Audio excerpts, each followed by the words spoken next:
Hello everyone, let's make some mochi. A little fun fact I learned while doing this project from New World Encyclopedia is that mochi actually came from China originally and was introduced to Japan later on. For today, I decided to go to Maangchi's website and use her rice cake recipe. I didn't use green tea powder, I ended up doing sweet red beans inside. I also didn't have any sugar, so I switched it out for some jam.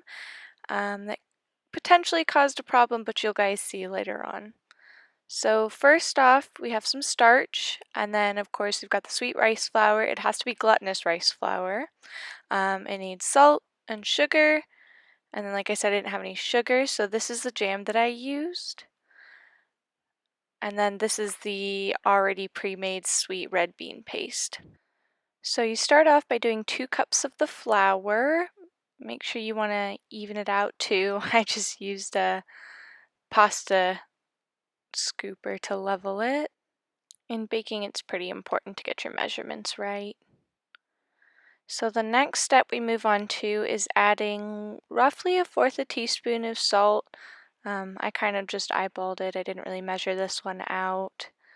And then here's the jam. Since it was organic, it kind of separated a little, so I was able to get the juice.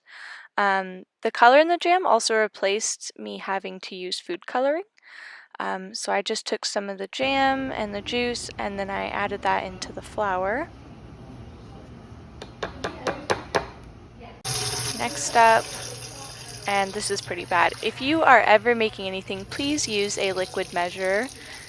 These cups are for dry ingredients. Also, in the house I was staying in, they didn't have a 1/4 measuring cup and I needed 3/4, so I just did a 1/2 cup and then 1/2 of a 1/2 cup to roughly measure it out.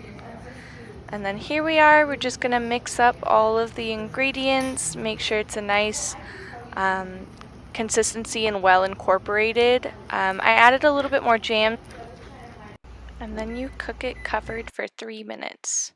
After you get it out, you're gonna mix it up with your spoon a couple of times, then you actually put it back in for another minute. Here I am just stretching it out and flattening it, getting it to the right thickness that I want before I cut it.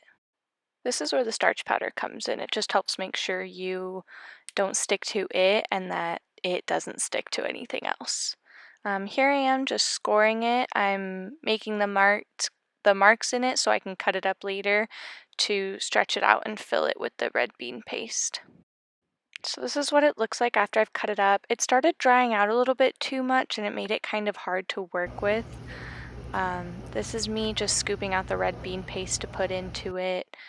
I know it looks like a lot, but the dough can be pretty stretchy when it's done right. Obviously here you can see I was able to seal it up.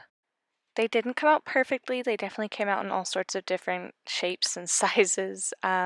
But you know what? It was fun. I'll try again and work on my technique. Honestly, I'm just glad that it tasted good and it was a fun snack to bring with me to the airport.